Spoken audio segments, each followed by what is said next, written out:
Hello everyone and welcome to the program Midday Discourse on Global Television. I am your host Samuel Odi. Many thanks for joining on today's edition of the program. Today we are breaking down issues. This is where we break down issues shaping Nigerians' future. Today we focus on the topic that sits at the heart of our nation's unity and progress. We're looking at balancing federal and state powers in Nigeria.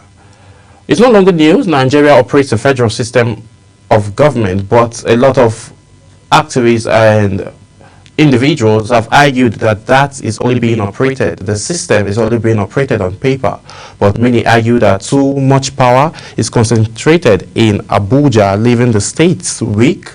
From resource control and security to revenue sharing and local governance, the debate over how to strike a balance remains one of Nigeria's biggest political and constitutional challenge. So, what should true federalism look like? Should states control more of their resource? And can a stronger federation hold Nigeria together or tear it apart? That's what we'll be discussing today, and we would go deep to actually, break it down into sectors. We're going to look at it from state level, local government level, because we've seen the 774 local government areas in Nigeria has been granted full autonomy, and by the current administration of President Bola Ahmed Tinubu, we want to go back and then look at how they have actually been ruling and how they've been managing their resources since this autonomy was given by the president. So we are going to x-ray all of that and see where we face all of this imbalance that we're seeing within Nigerian political system. So we are going to have that conversation, and shortly we'll be having all of those conversations. But before we do that, we'll be going on a quick break, and then when we return back, I'll introduce my guest, who is a member of National Bar Association, who is going to be joining us from Cross River, Calabar State virtually. So you sit back and relax. We'll be right back.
Many thanks for staying with us, and if you're just joining, welcome to the show. This is Midday Discourse on Global Television. I am Samuel Odi.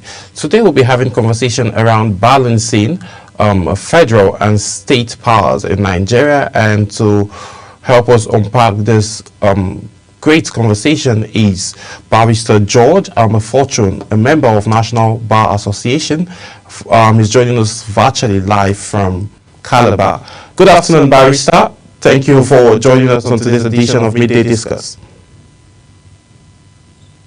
How are you doing? Thank you for joining us despite having a very, very busy schedule. So let's get right into the conversation. Let's begin with some context here. What does the Nigerian Constitution, as a barrister, says about distribution of power between federal, state government, and where do we see the imbalance today in the Nigerian political space?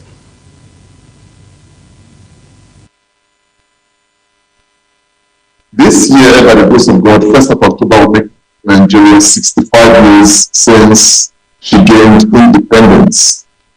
And we've had series of constitutions. The 1963 Constitution, we have the Independent Constitution 1960, we have the 1963 Republican Constitution and what have you, up to the present one, which is the 1999 Constitution of the Federal Republic of Nigeria as amended. And at this juncture, I would like our esteemed listeners and us to take for granted the fact that we have a constitution that regulates and that has clearly spelled out the provisions as well as the functions and the powers of all categories of governments, whether the federal, state, or local governments. If you go to the Constitution in sections 4, 5, and 6 of the 1999 Constitution as amended, it has taken time to prescribe what the three arms of government are, namely the legislature, the executive, and the judiciary, and has adequately provided what their functions should be. That clearly shows that the three arms of government are separate, but for purposes of delivering the dividends of democracy, the three arms of government are allowed by law to intermingle and commingle without, as it were, blurring their uniqueness and their separateness. So the Constitution has already provided for separation of powers. Then why is it that in Nigeria today we are having challenges, making it difficult for the three separate arms of government to operate independently, professionally, constitutionally, in a manner that will robustly deliver the dividends of democracy? I think it is fundamentally because of our nature and the challenges of what I would call corruption and unprofessionalism among those who occupy public offices. So the Constitution has already provided for the separation of powers. It has already provided for the three arms of government. It has clearly provided for what their functions should be. So we do not have any challenge or any questions when it comes to the principles of separation of powers.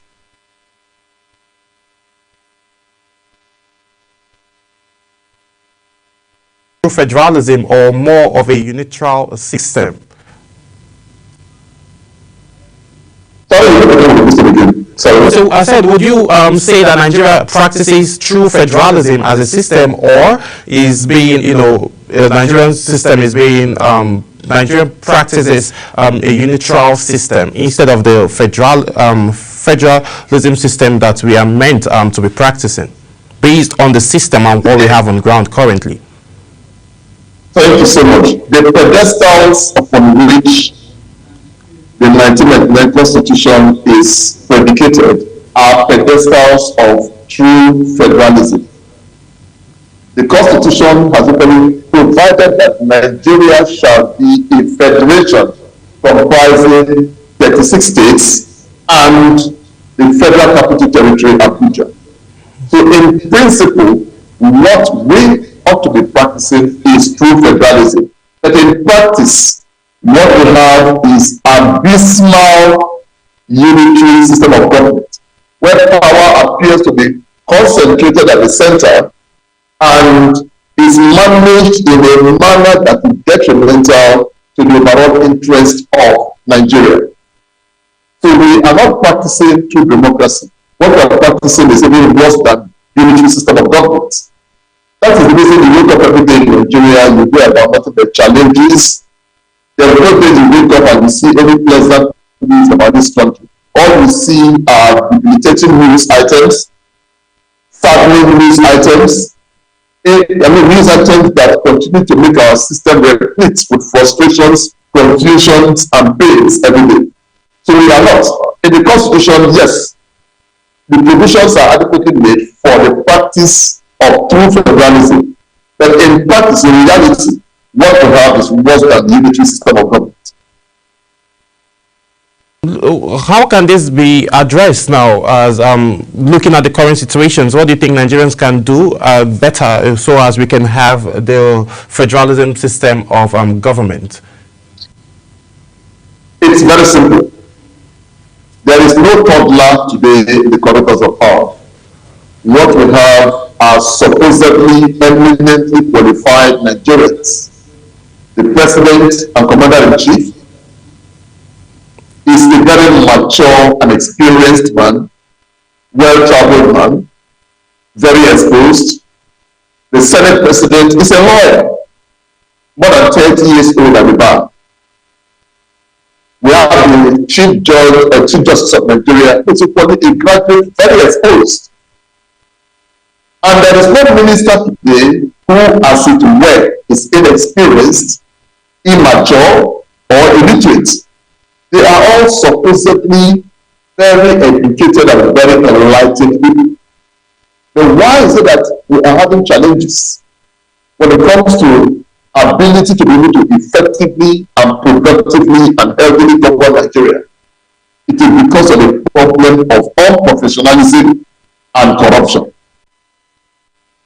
And the Constitution of 10 provided that power, political power, constitutional power belongs to Nigerians. And that is why every election cycle, we go to the polls to, as it were, through our ballots, determine those who are going to lead us. But over time, you will agree, the other Nigerians will agree. Over time, if you look at the most recent elections that have been conducted in Nigeria, the votes of Nigerians do not count. The politicians hold sway. You see all manner of very unhealthy things occurring during our elections. The votes of Nigerians do no longer count.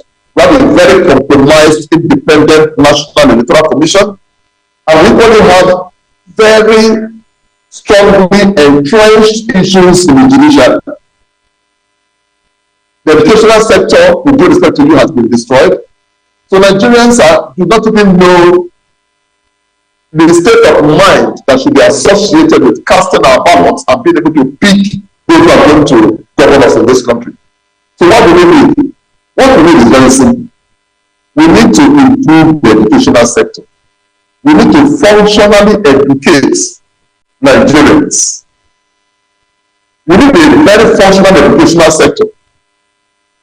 We need drastic reduction in poverty. So that during the election cycle, we do not use our hard-earned resources to now try to corrupt the voters who will now, as it were, mortgage their future, sell their votes, and at the end of the day, be faced with what we shouldn't be faced with as Nigerians. What do we have in Nigeria today? We are grappling with acute poverty.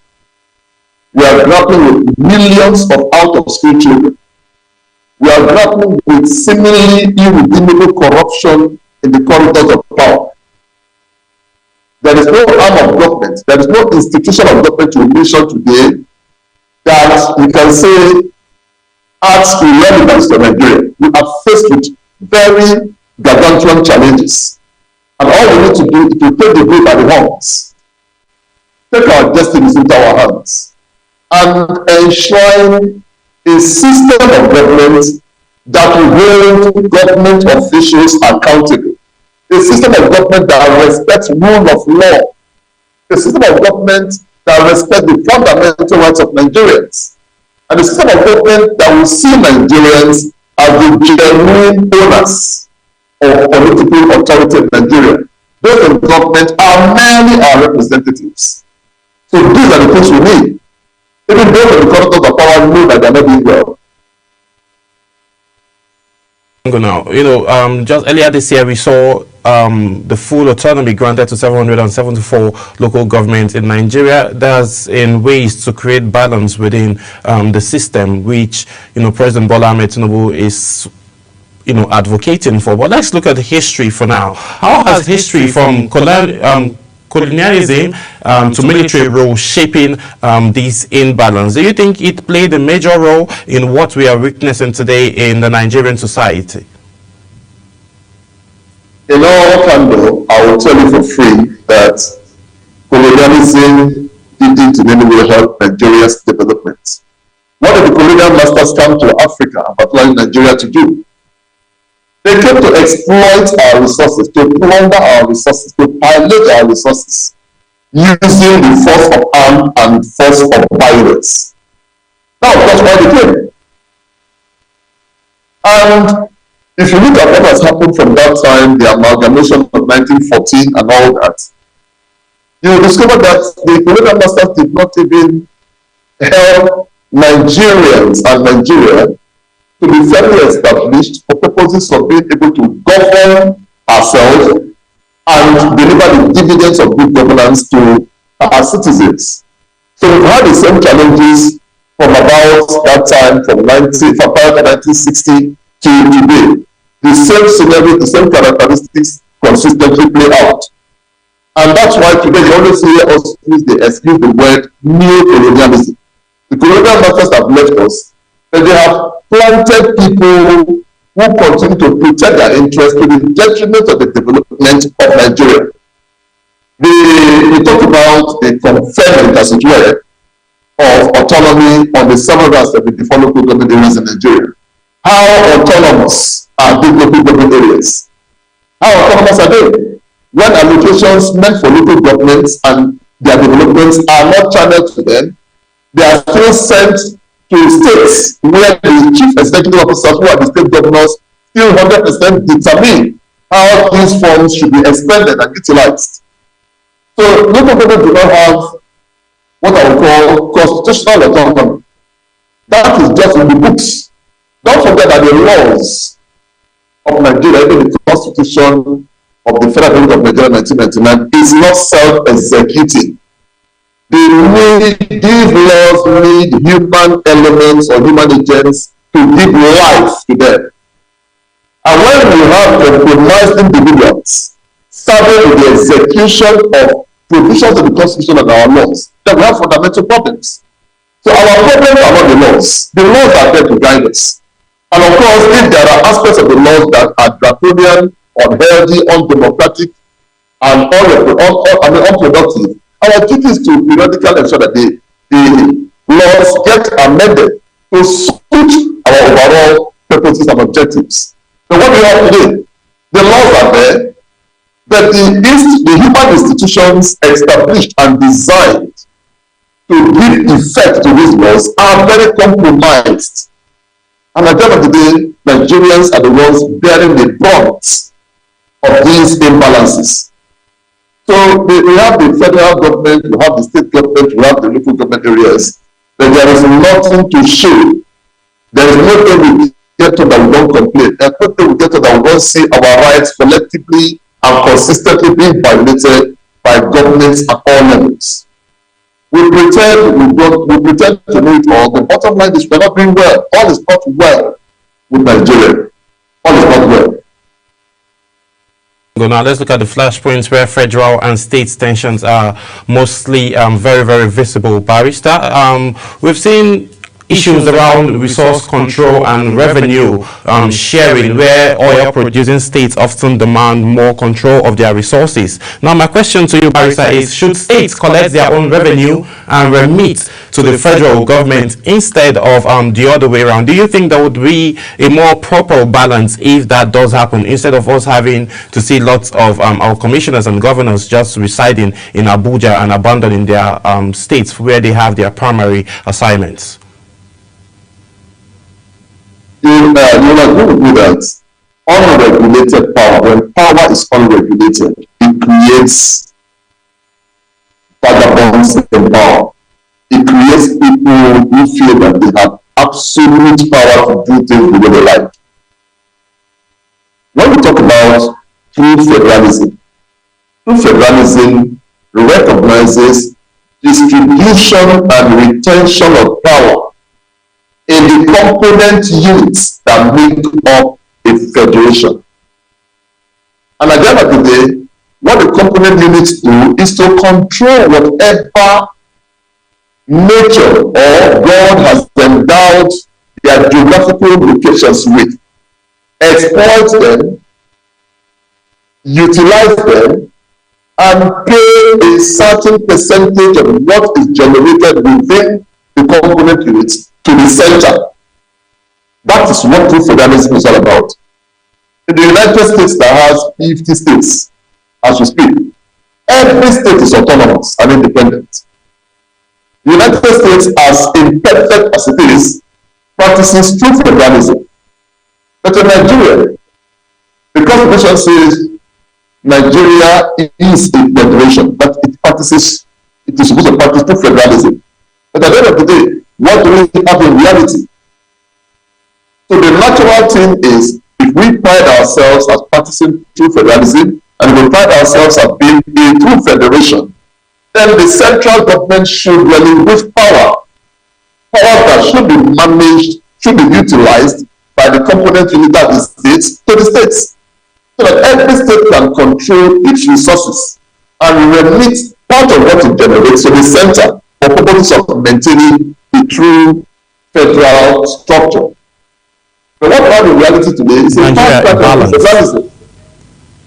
What the government at the center does is it has virtually usurped all the powers that should be controlled by the component units to the center. And Nigeria today is worse for it. So these are our predicaments. But if you ask me, should Nigeria simply agitate what the Constitution has clearly provided that we are a federation?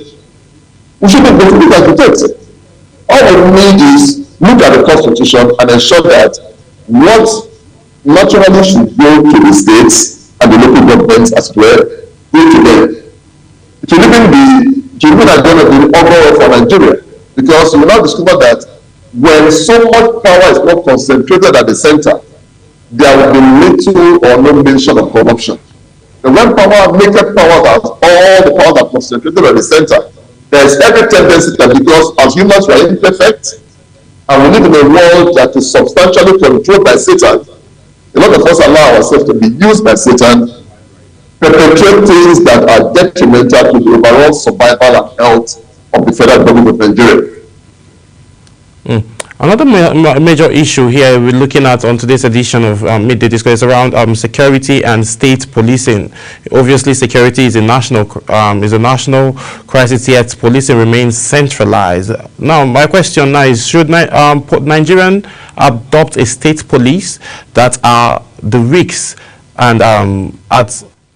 and safeguards of individuals in their community? Because we've been seeing the recent killings in Benue, Jos Plateau, and then it's escalating even in the east, where we're seeing lots of insecurity problem going on. How do you think this can create? How can a structure be created on how to manage all of these issues around security, looking at it from the federal system of government, and also looking at the way to balance the current situation that we are facing as a country? The Bible tells us that to whom much is given, much is expected.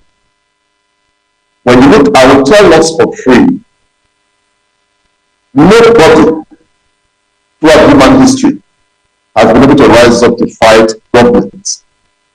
Government is a very powerful institution. But when you look at the Nigerian situation, it's a very peculiar situation. We have a properly and well-trained military. We have very firmly established and properly trained police paramilitary institutions in Nigeria.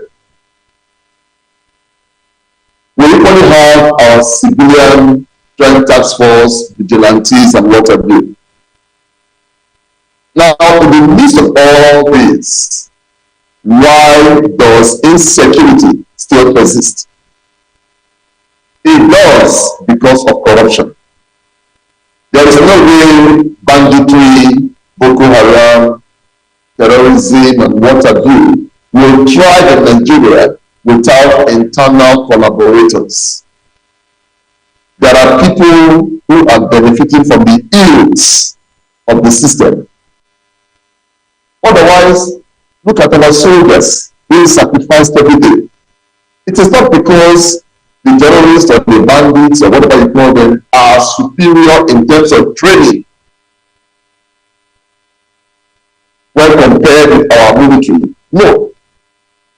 But our military, we have a military that is poorly funded. We have a military that is grossly underpaid.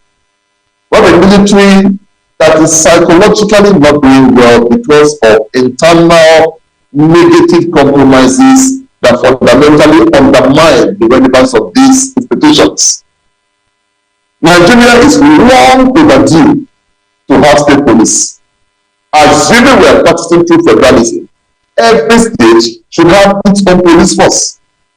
But how can we talk about state police when we have, with due respect, very compromised, unprofessional, and undemocratic state governors and what have you, and other politicians? Look at security personnel that are even attached to state governments. See how they use them during the elections. See how they use them in the course of governance. These people daily violate very violently the fundamental rights of Nigerians. The day the federal government does some introspection and reviews what it does on a daily basis and resolves to govern Nigeria in line with the fear of God, in line with respect for constitutionality, in line with respect for rule of law, in line with respect for the fundamental rights of Nigerians, in line with respect for the independence of the judiciary, in line with respect for other democratic institutions like the military, the paramilitary, and what have you. That day, Nigeria will now say, yes, we are practicing true federalism. So if you now talk about state police, we've already seen the way state governors conduct themselves. They conduct themselves very undemocratically and in a manner that is detrimental to the collective interests of Nigerians. So if you give them state police, in addition to the naked and very uncivilized manner that they conduct themselves today, we're going to have serious problems. So we have not yet achieved or attained what I would call that psychological, emotional, physical, and spiritual balance to be able to have state police in Nigeria. But in principle, Nigeria is long overdue to have state police in the 36 states that constitute the federal government of Nigeria. But because of the psychologically unbalanced people we have in the corridors of power, who now that without even have state police, they go to the extent of violently and undemocratically and unconstitutionally use security men attached to them against the same people that have given them the political power to manage our affairs. So if we now come to give them state police, then we are finished. So we need to reposition this country. We need to get things right. We need to have in the corridors of power those who are determined to do what is right. Those who need to conduct themselves with transparency, conduct themselves with integrity. That way, we can now begin to now look at the states and ensure that what is right for each state is given to each state. What we need is a system, it's a country that works, a country that functions appropriately. But as we speak, all is not well in Nigeria. So do stay with us. We'll be going on a very quick break, and then when we return back, midday discuss continues. Please do stay with us. We'll be right back.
Welcome back. This is still Midday Discuss, and I'm having a conversation around Nigerian leadership system and balancing federal, state, and powers in Nigeria.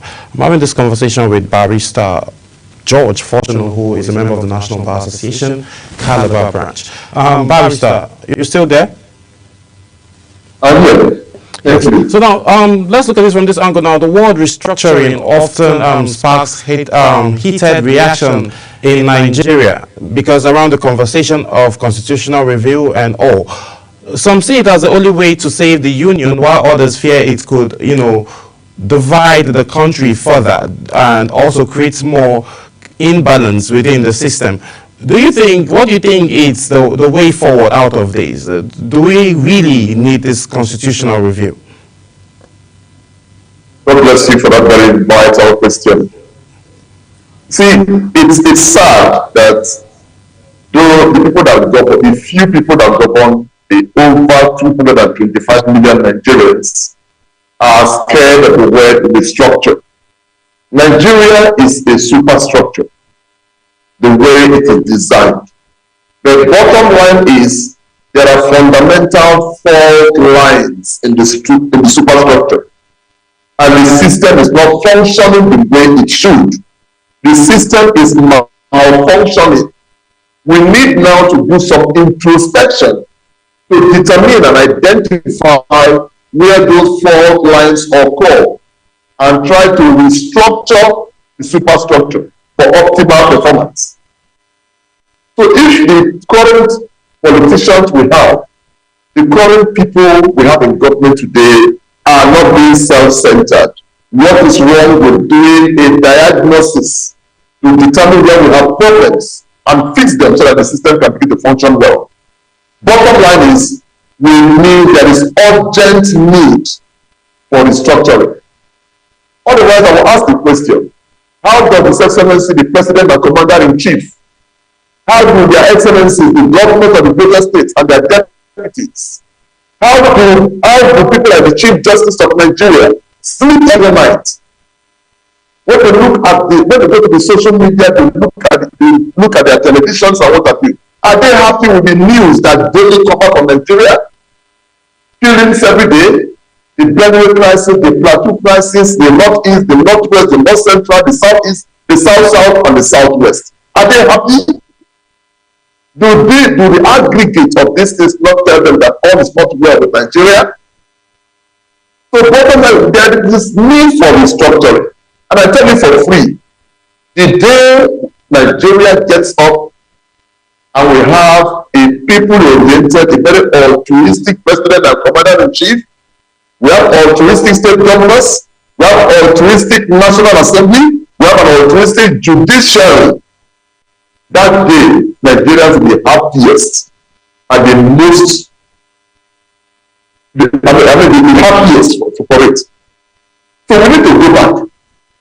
Everything we do from the country is not functioning well. What are the challenges bedeviling the ability of this country to function well?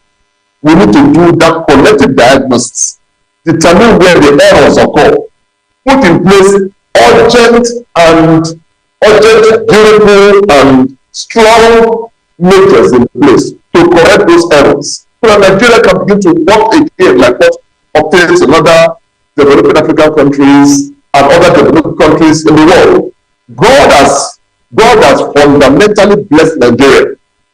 We don't have any reason to be poor. We don't have any reason to have out-of-school children. We don't have any reason to have, with due respect, our Nigerians they do not.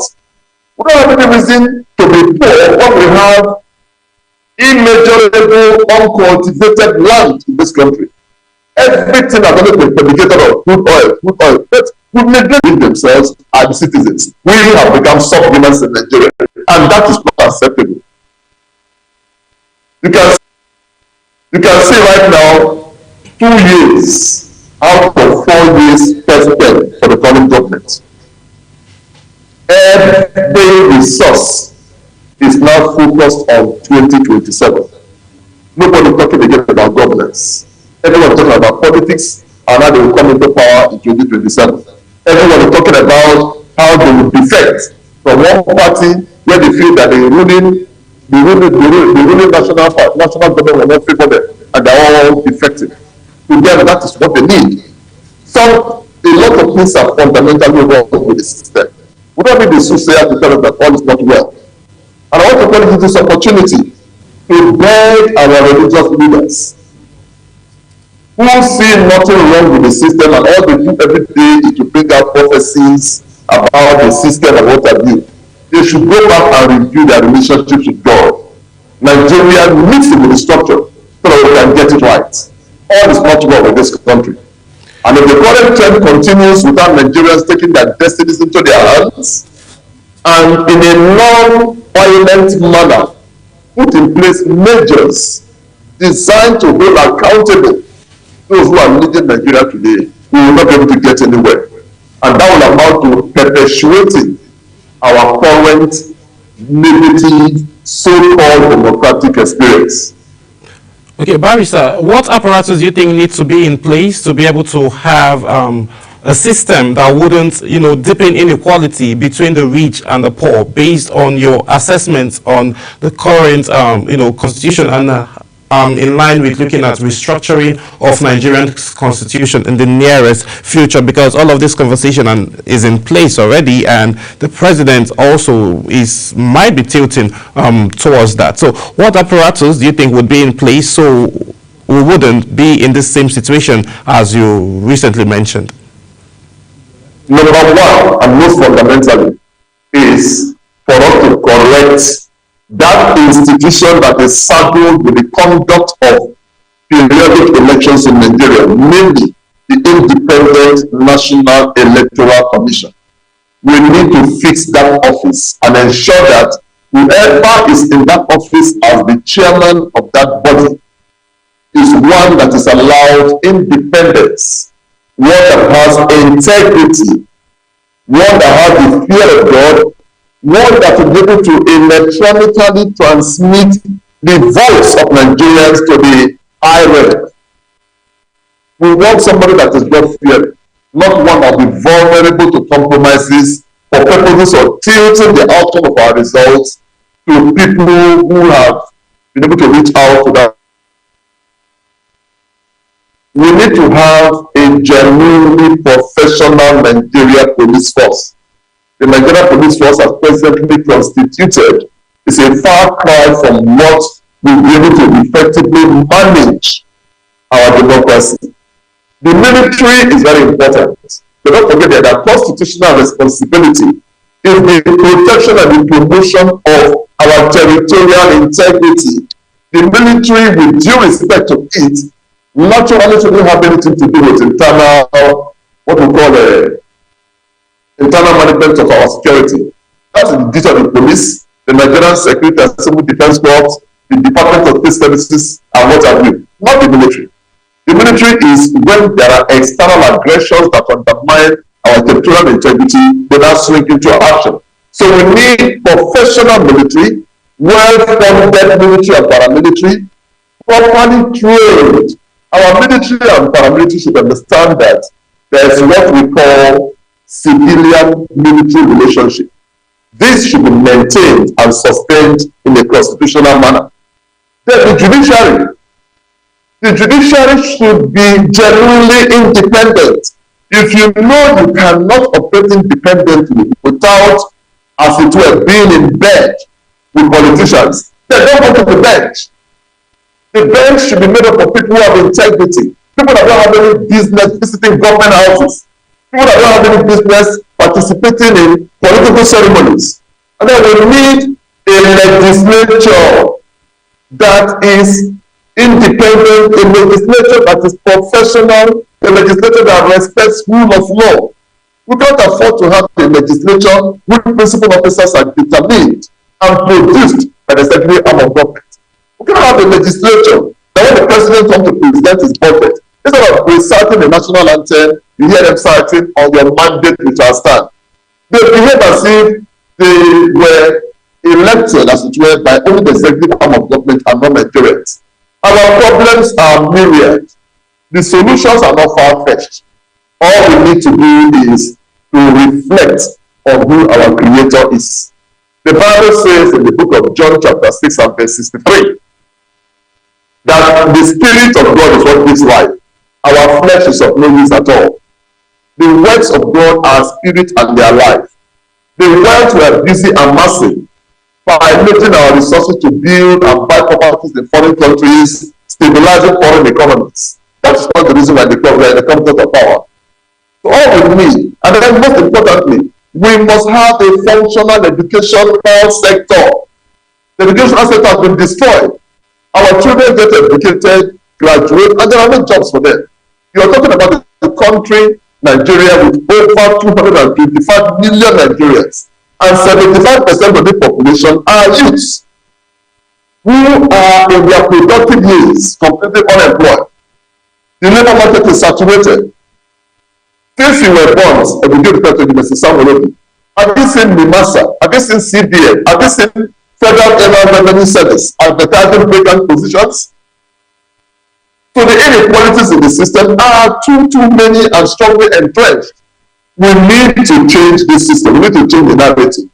And it will take all Nigerians without resorting to violence, but being fair that the right things be done. And we want the security agencies too, who themselves have become victims of a failed system, to rise up and support genuine Nigerians to be able to bet a system that will be able to hold our politicians and public office holders accountable. These are the measures, and the list is not exhaustive, but all we need to do is to make up our minds on what kind of country do we want. If you are not comfortable, if you are not contented with the current system, with its very manifest fault lines, what should we do? You can imagine a country where you have retired police officers who now have to go to the street to protest to be able to get their retirement benefits. That is not a healthy development. Our soldiers are dying every day. Soldiers now come to the social media to lament. It shouldn't be so. Our military men should be well taken care of because of the hazards of the job they do. Is there only war in Nigeria? There's no war in Nigeria. The war is artificial. The war is funded and supported by politicians. The politicians need to be fished out, appropriately and legally dealt with. And once that happens, because these people who are making Nigeria ungovernable in the name of bandits, Boko Haram, headsmen, and what have you, they are running riot because the system supports them. But once the system is able to fish out who their sponsors are, I assure you, as the man follows today, that these challenges will have a naturally fizzle out. Because we now have the right people in the right positions who are not bothered about their own interests, but who put collective interests of Nigerians over and above their own interests. We need a new Nigeria, and a new Nigeria is possible. Obviously you've scratched done justice to most of the major talking points, but as we wrap up, what's your final take on Nigerians now making sure that while this restructuring is happening, it gets to happen in a peaceful manner and not resulting into violence? Let's just get your final take on your message to the country on what should be done and how they should approach this restructuring when it does start happening, hopefully.